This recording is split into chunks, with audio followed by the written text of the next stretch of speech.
आइए आज की खबरों की शुरुआत करते हैं इंदौर शहर से जुड़ी एक बड़ी खबर के साथ। सोमवार को इंदौर के संस्थापक मल्हारराव होलकर की 333वीं जयंती बड़े ही उत्साह के साथ मनाई गई। इस अवसर पर इंदौर के लालबाग पैलेस परिसर में मल्हारराव होलकर की प्रतिमा पर माल्यार्पण कर श्रद्धांजलि अर्पित की गई।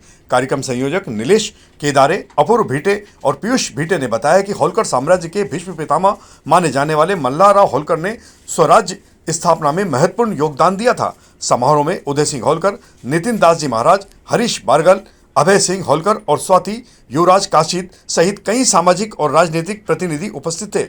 इस दौरान उपस्थित लोगों ने मल्हारराव होलकर के योगदान को याद करते हुए उन्हें आदरांजलि भी अर्पित की। पुराने गायकों को शानदार मंच और नए गायकों को प्रशिक्षण के साथ प्रतिभा दिखाने का अवसर प्रदान करने वाली इंदौर की प्रसिद्ध संगीत संस्था स्वर सुधा कराओके क्लब ने एक बार फिर रविवार की शाम प्रीतमलाल दुआ सभागृह हाल में मधुर गीतों की एक सुरीली महफिल सजाई। कार्यक्रम के मुख्य आयोजक राजेंद्र ओचानी ने जानकारी देते हुए बताया कि इस कार्यक्रम में मोहम्मद रफी, मुकेश किशोर दा और कुमार सानू के चुनिंदा 28 गीतों के स्थानीय गायक गायिकाओं ने पेश किए। संस्था के संस्थापक और कार्यक्रम के मुख्य आयोजक राजेंद्र ओचानी ने मुकेश जी का कालजयी गीत सजन रे झूठ मत बोलो गाकर कार्यक्रम की शानदार शुरुआत की। इसके बाद शुरू हुआ गीतों का सिलसिला, एक के बाद एक लगातार जारी रहा। इस दौरान देर रात तक यह संगीत की महफिल यूं ही सजी रही।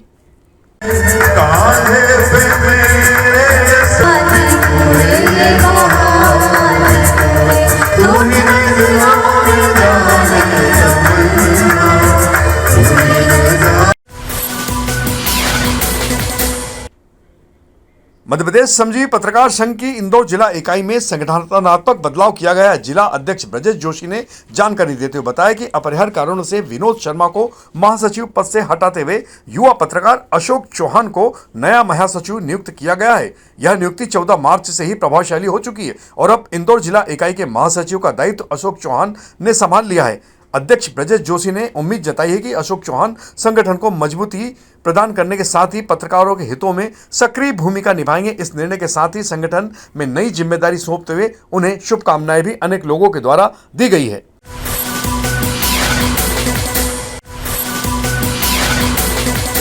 शहर में शनिवार रात राजशी द रॉयल वॉक नामक भव्य सांस्कृतिक कार्यक्रम का आयोजन किया गया, जिसमें 200 से अधिक महिलाओं ने उत्साहपूर्वक भाग लिया। कार्यक्रम का आयोजन विंग्स के संस्थापक डॉक्टर अंशुल जैन और श्रेया अंसाने के द्वारा किया गया। मुख्य आकर्षण पारंपरिक राजस्थानी और भारतीय परिधानों में रॉयल वॉक रहा।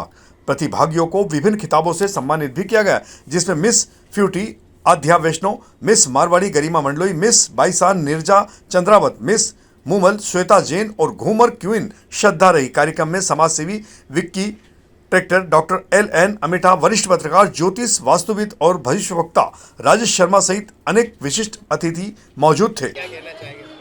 देखिए, ये जो आयोजन रहा ये बहुत विशेष और अद्भुत रहा। हमें भी एक विशेष अनुभव की प्राप्ति हुई है और जो आयोजनकर्ता को मैं तहे दिल से बधाई देता हूँ कि ऐसे आयोजन इंदौर में आयोजनों की आवश्यकता है। उन्हें बहुत बहुत धन्यवाद देता हूँ और बधाई भी देता हूँ। सभी उम्र के लोगों ने यहाँ पे रेव वॉक किया है।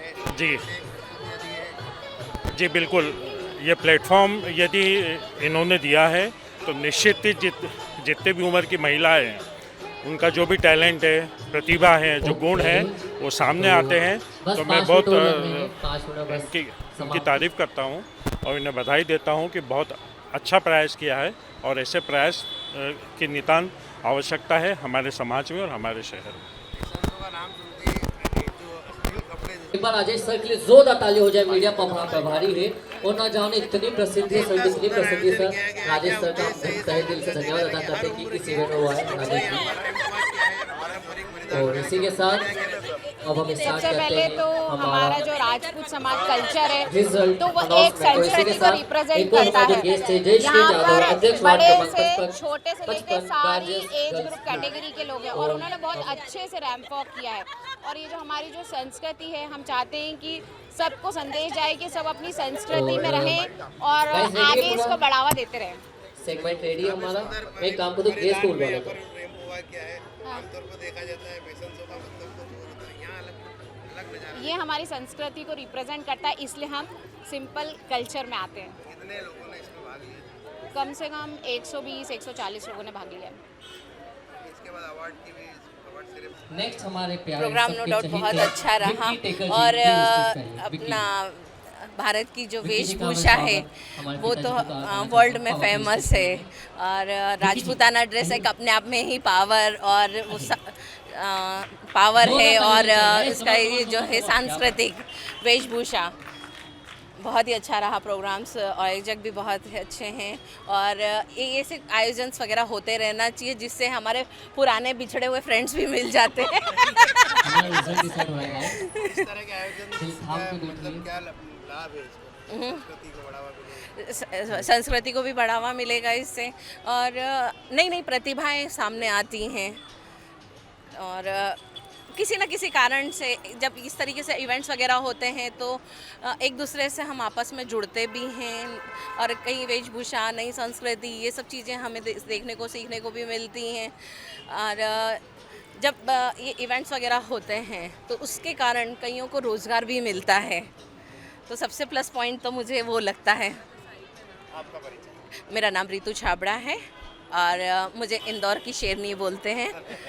जी थैंक यू सो मच।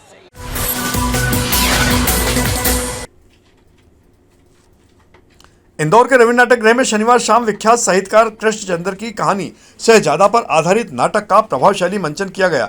गौरव भावसार और पूजा रघुवीर के निर्देशन में प्रस्तुत नाटक में महानगर के मध्यम वर्गीय परिवारों की बेटियों की शादी से जुड़ी परेशानियों और प्रेम की रोमानियत को संवेदनशील ढंग से दिखाया गया। नाटक के गीत, प्रकाश व ध्वनि संयोजन काफी प्रभावी रहे। सभी कलाकारों ने सराहनीय अभिनय किया जबकि मुख्य भूमिका में पूजा रघुवीर ने प्रेम में डूबी युवती के किरदार को बेहद जीवंत और भावपूर्ण ढंग से प्रस्तुत कर दर्शकों की खूब सराहना बटोरी। इंदौर के पितृपर्वत हनुमान मंदिर में जय जय सियाराम के जयघोष के साथ 1100 किलो वजनी 5 विशाल घंटों की स्थापना की गई। मंत्री कैलाश विजयवर्गीय के द्वारा विकसित इस स्थल पर विद्याधाम के 7 पंडितों ने पंडित उमेश तिवारी के नेतृत्व में विधि विधान से पूजन कराया। कार्यक्रम में अलीजाज सरकार की मौजूदगी भी रही जबकि मुख्य यजमान समाजसेवी अनिल शर्मा थे। मुख्य द्वार पर लगाए गए घंटों में एक 300 किलो, दूसरा 200 किलो और 2 अन्य 100 किलो के घंटे, इन्हें मजबूत हुक और चेन से स्थापित किया गया। इस मौके पर आकाश विजयवर्गीय सहित बड़ी संख्या में अन्य लोग भी मौजूद थे।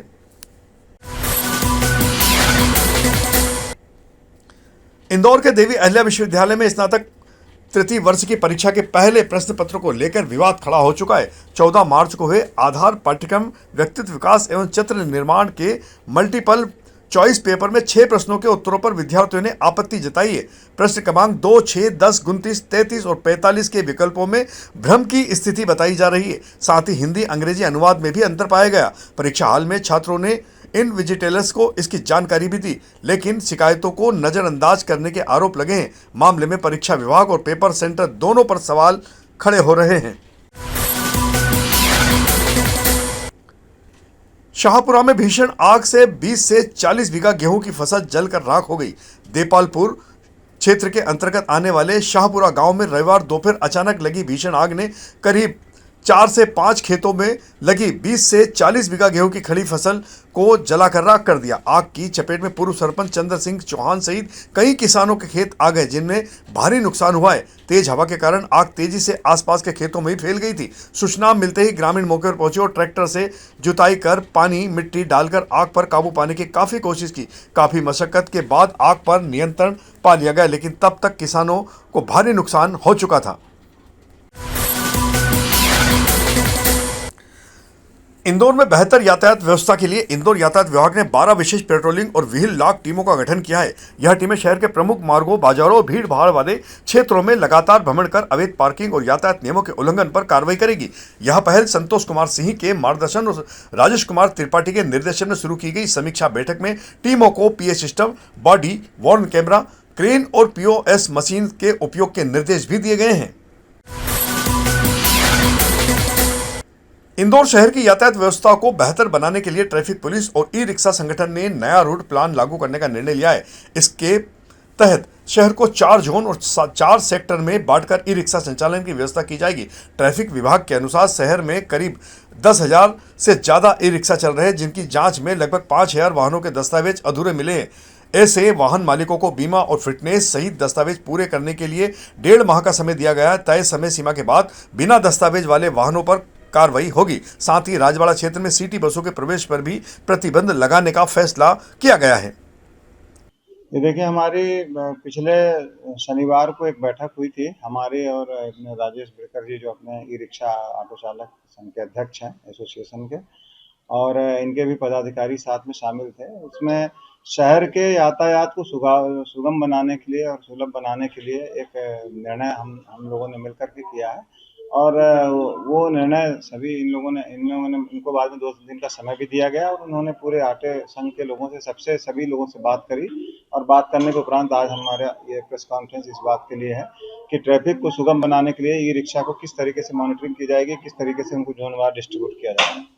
इसमें जो निर्णय जो हमने उस दिन लिया गया है वो हम आपको बताना चाह रहे हैं कि इसमें धार की ऐतिहासिक भोजशाला को लेकर चल रहे विवाद के मामले में मध्य प्रदेश हाई कोर्ट की इंदौर खंडपीठ में सुनवाई हुई। सुनवाई के दौरान कोर्ट ने महत्वपूर्ण टिप्पणी करते हुए कहा कि मामले को बेहतर ढंग से समझने के लिए न्यायालय की बेंच स्वयं भोजशाला परिसर का निरीक्षण करेगी। कोर्ट ने स्पष्ट किया कि स्थल निरीक्षण के बाद इस मामले की अगली सुनवाई 2 अप्रैल से शुरू की जाएगी। भोजशाला विवाद लंबे समय से न्यायालय में विचाराधीन है और इस पर सभी पक्षों की नजरें टिकी हुई है। सुनवाई के दौरान अधिवक्ता शिशिर दुबे ने भी अपना पक्ष रखा। देखिए, आज माननीय उच्च न्यायालय खंडपीठ इंदौर की डिवीजन बेंच के समक्ष भोजशाला के मामले की सुनवाई हुई है, जिसमें जो 5 पिटीशन क्लब होकर चल रही है, माननीय न्यायालय ने क्रमवार सभी को सुनते हुए और लगभग अभी तक जितनी पिटीशन लगी थी और जितने भी पिटीशनों में जो अंतरिम याचिकाएं जो पेंडिंग थी, माननीय न्यायालय ने सबको निराकृत करा है। जो पार्टी बनने के लिए इंटरव्यून एप्लीकेशन आई थी, माननीय न्यायालय ने सभी को स्वीकार करते हुए एज ऑडियंस फाइनल आर्गुमेंट के समय उन्हें सुनेंगे, ऐसा निर्धारित या तय करा है। इसके साथ ही वो जो इंटरव्यू एप्लीकेशन जो लेके आए हैं पार्टी बनने के लिए, अगर वो कुछ दस्तावेज पेश करना चाहें तो वो भी न्यायालय ने सभी को स्वतंत्रता दी है कि अगर आप कोई दस्तावेज पेश करना चाहते हैं तो कर लीजिए। इसके साथ ही पिछले दिनांक से जो माननीय न्यायालय ने सुप्रीम कोर्ट के आदेश के परिपालन में सभी पक्षों को जो सर्वे रिपोर्ट के ऊपर सुझाव और आपत्ति के लिए कहा था, लगभग सभी पक्षों की ओर से सुझाव और आपत्तियां जो है वो सर्वे रिपोर्ट पर आ चुकी हैं। अभी और अगर किसी को अतिरिक्त उस पर आपत्ति या सुझाव देना है तो माननीय न्यायालय ने अतिरिक्त समय और प्रदान करा है कि अगली तारीख के पूर्व अगर कोई चाहे तो अपना सुझाव या आपत्ति दे सकता है। इसके साथ ही माननीय न्यायालय ने यह भी टिप्पणी करी है कि हुआ तो माननीय न्यायालय खुद स्वयं जो है वो साइट विजिट करेगा, भोजशाला में विजिट करेगा, और इसमें कोई वकील या कोई पिटिशनर पार्टी नहीं होगी। न्यायालय निष्पक्ष रूप से, स्वतंत्र रूप से उस जगह का विजिट करेगा और अगली सुनवाई जो है वो 2 अप्रैल 2026 ऐसे तय हुई। इंदौर में ट्रांजिट ओरिएंटेड डेवलपमेंट यानी कि TOD योजना को लेकर कलेक्टर शिवम वर्मा की अध्यक्षता में महत्वपूर्ण बैठक आयोजित की गई। बैठक में एशियन डेवलपमेंट बैंक के विशेषज्ञों के साथ इंदौर को TOD के तहत पायलट सिटी के रूप में विकसित करने पर विस्तृत चर्चा की गई। इस दौरान नगर निगम, इंदौर विकास प्राधिकरण, मेट्रो और अन्य विभागों ने प्रस्तुतिकरण भी दिया। कलेक्टर शिवम वर्मा ने कहा कि TOD के माध्यम से सार्वजनिक परिवहन के आसपास सुनियोजित शहरी विकास को बढ़ावा मिलेगा, जिससे यातायात व्यवस्था बेहतर होगी और आवासीय व व्यावसायिक सुविधाओं का संतुलन विकास संभव होगा। अधिकारियों को समन्वय के साथ प्रभावी कार्य योजना तैयार करने के भी निर्देश जारी किए गए हैं। एक पायलट प्रोजेक्ट है जो कि नागपुर और इंदौर पे होगा, जहाँ पे जो ट्रांजिट ओरिएंटेड जो TOD का अपना क्षेत्र रहेगा उसका विकास किया जाएगा और इससे जो अर्बन ट्रांसफॉर्मेशन हो गए उस पर काम किया जाएगा। आज इसकी प्रारंभिक बैठक थी जिसमें नगर निगम कमिश्नर, IDA, TNCP और मेट्रो विभाग सभी लोग के अधिकारी शामिल हुए थे। जो ADB हमारे इसमें हमको इस प्लान को बनाने में हमारी मदद कर रहे हैं वो भी शामिल हुए थे। अभी इन्होंने अपना काम आज से शुरू कर दिया है करना। हमारा प्रयास है कि जो पहले मेट्रो का रूट है और जो और हाई कॉरिडोर के जो रूट्स हैं जहाँ पर ये TOD के संभावनाएं तलाशी जा सकती हैं तो उस पर हम लोग काम करेंगे। 15 दिवस बाद फिर ये अपना प्लान प्रस्तुत करेंगे जिसमें बताएंगे कि किस प्रकार से इन्होंने TOD का एरिया चिन्हांकित करके उस पर कार्य लिए हैं। उसके बाद हम लोग आगामी और जो जानकारी होगी शेयर की जाएगी। सर, राजेश की बात करें, इंदौर कलेक्टर शिवम वर्मा ने कलेक्टर कार्यालय में आयोजित समय सीमा यानी कि TL बैठक में विभिन्न विभागों के लंबित प्रकरणों और CM हेल्पलाइन की शिकायतों की समीक्षा की। उन्होंने अधिकारियों को निर्देश दिए कि आमजन से जुड़े मामलों का तय समय सीमा में प्राथमिकता के आधार पर निराकरण किया जाए। समीक्षा के दौरान लापरवाही मिलने पर संबंधित अधिकारियों के खिलाफ कार्रवाई भी की गई। बैठक में संकल्प से समाधान अभियान, राजस्व प्रकरणों और वसूली की प्रगति की भी समीक्षा की गई। कलेक्टर ने 30 मार्च तक लंबित राजस्व मामलों के निराकरण, शासकीय भवनों में रेन वाटर हार्वेस्टिंग सिस्टम लगाने और बेसमेंट पार्किंग व्यवस्था सुनिश्चित करने के निर्देश जारी किए हैं। देखिए, टीएल बैठक में जो माननीय मुख्यमंत्री महोदय के निर्देशानुसार जो प्राथमिकता के विषय रहते हैं, सभी शासकीय योजनाओं का लाभ, सभी जो आवेदन प्राप्त होते हैं या सीएम हेल्पलाइन होती है, उनका निराकरण समय में हो, इसके लिए हम लोग बैठक करते हैं और जो भी लापरवाह इसमें लोग पाए जाते हैं उन पर कार्रवाई करते हैं। तो ऐसी जो कुछ अधिकारियों पर जहां उन्होंने सीएम हेल्पलाइन की शिकायतों में लापरवाही करी है या विलम्ब से कार्रवाई करी है, उन सभी पर कार्रवाई भी की गई है, उनके ऊपर वित्तीय दंड भी किए गए हैं। कुछ जगहों में हम लोग जाँच भी करा रहे हैं और जो भी आगे कार्रवाई होगी वो की जाएगी।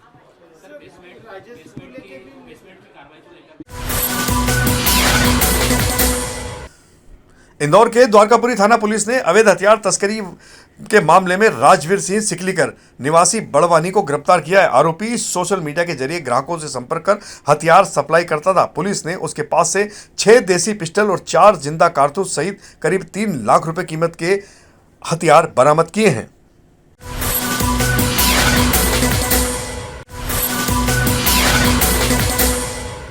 इंदौर के चर्चित किन्नर कांड में फरार चल रहा आरोपी अक्षय कुमार आखिरकार पुलिस के हत्थे चढ़ ही गया। आरोपी पिछले 5 महीनों से लगातार फरार था। उसकी गिरफ्तारी के लिए पुलिस ने विशेष टीम गठित की थी, साथ ही उसकी गिरफ्तारी पर इनाम भी घोषित किया था। तकनीकी माध्यम से लोकेशन ट्रेस होने पर पुलिस को सूचना मिली कि आरोपी मानपुर क्षेत्र के गाँव में छिपा हुआ है। पुलिस टीम के पहुंचते ही वह जंगल की ओर भागने लगा, लेकिन पीछा कर उसे घेराबंदी कर पकड़ लिया गया। इसके पहले इस मामले में सपना हाजी, राजा हाशमी और पंकज को गिरफ्तार किया जा चुका है। आरोपी के खिलाफ थाना परदेसीपुरा सहित अन्य थानों में भी अपराध दर्ज हैं। मध्य प्रदेश होटल एसोसिएशन ने प्रदेश में होटलों एवं रेस्टोरेंट को मिलने वाली वाणिज्यिक एलपीजी की आपूर्ति अभी तक सामान्य न होने पर काफी गहरी चिंता व्यक्त की है। होटल एवं restaurant association of western India की मध्य प्रदेश समिति के अध्यक्ष एवं इंदौर होटल एसोसिएशन के अध्यक्ष सुमित सूरी ने कहा कि वर्तमान में वाणिज्यिक एलपीजी की आपूर्ति पूरी तरह से सामान्य नहीं हो पाई है, जिसके कारण अतिथि उद्योग के संचालन में काफी कठिनाइयां उत्पन्न हो रही है। इसके बावजूद होटल उद्योग अपने अतिथियों को सेवा प्रदान करने के लिए वैकल्पिक साधनों, सीमित मेनू तथा उपलब्ध संसाधनों के माध्यम से भोजन व्यवस्था बनाए रखने का हर संभव प्रयास कर रहा है। जिन होटलों में आवास, रेस्टोरेंट और बैंक्वेट संचालन है, वहां विशेष प्रयास किए जा रहे हैं ताकि अतिथियों को किसी प्रकार की असुविधा न हो।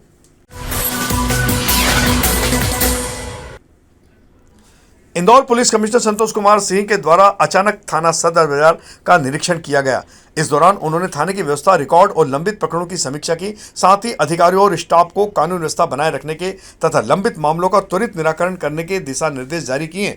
इस निरीक्षण से पुलिस महकमे में जमकर हलचल मची हुई है। यहाँ पे सदर बाजार थाने हम लोग आए थे। यहाँ पे हमारे सभी अधिकारीगण और खासतौर से हमारे बीट के जो अधिकारी हैं और कर्मचारी हैं जो लगातार बीटों में कार्य करते हैं, उनके कार्यों को देखा गया, थाने के कार्य को देखा गया। और अगर बीट के जो हमारे कर्मचारी हैं जो बीटों में कार्य करते हैं, बीट के अधिकारी, अगर उनकी कोई चैलेंजेस क्या हैं, कैसे वो अपने बीट को समझते हैं, कैसे कार्रवाई कर रहे हैं, क्या इश्यूज आते हैं, कैसे वो इसको रिजॉल्व करते हैं, किसी आकस्मिक परिस्थिति में बीट में वो कैसे रिस्पॉन्स करते हैं, क्या दूसरी बीट वाले भी वहाँ पहुँच जाते हैं, जो हमारी डायल 112 की गाड़ियाँ हैं उसके जो रिस्पॉन्स देने की प्रक्रिया है, इन सारों का वो यहाँ पे आकलन किया गया है। और हमारे जो बीट के कर्मचारी हैं और जो बीट के हमारे प्रभारी अधिकारी हैं, ऐसा लगता है कि उनकी अपनी जानकारी जो अपने क्षेत्र के बारे में, जो अभी मैंने इंटरेक्ट किया उनसे, काफ़ी कंप्लीट है। उनको क्षेत्र का पूरा आइडिया है, किन लोगों से उनकी बातचीत है, कौन से ऐसे लोग हैं जिनको मॉनिटर करने की ज़रूरत है, किन एरियाज़ में जो हॉटस्पॉट्स हैं या शैडो एरियाज़ हैं, किनको उनको देखने की ज़रूरत है। तो बाय एंड लार्ज उनकी जानकारी काफ़ी इस विषय में अच्छी पाई गई। Thank you. आगे बात करें।